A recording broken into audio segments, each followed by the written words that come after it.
ولا تجدو اکثرهم شاکرین، او تاسو به ګوره چې ستنې به داسې وي کم به شکر نه ادا کوي. یعنی کم چې د الله خبره نه اوري او هغې حکم په عمل نه کوي نو هغه ناشکره دي، او کم د هغې راکړي نعمتونو شکر نه ادا کوي.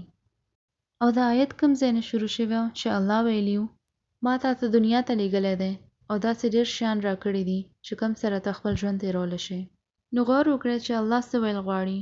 الله هغې شیانو خبره کوي چې کم نه موږ هغې منې کړي یو. یعنی د ځمکې باندې څومره شیان دي کم چې الله حلال کړي دي، نو زیات هغه شیان دي کم چې حلال دي، او څینې شیان دي کم چې الله حرام کړي دي. نو دنیا کې حلال شی دومره ډېر دی چې کم تاسو شمارلی هم نشئ. نو دا کم مشروب دی چې الله موږ ته حرام کړی دی، نو هغه یو مشروب دی چې کم حرام دی او هغې مخکې ډېر قسمونه دي. او بیا دا وګورئ چې هغه کم مشروب دی چې کم الله تاسو ته حلال کړي دي، نو هغه هم دومره ډېر دي چې تاسو نشئ شمارلی. نو د حلال او حرام شیانو هیڅ موازنه نشته، او موږ بیا هم حرام وروسته ځو ځکه چې موږ ناشکره یو. او ابلیس الله ته ویل چې تاسو دوی دپاره هر شی حلال کړی دی، ټوله دنیا ورته کلاوه کړې ده، خو زه به دوی نه هغه کار اخلم کم چې تاسو حرام کړی دی.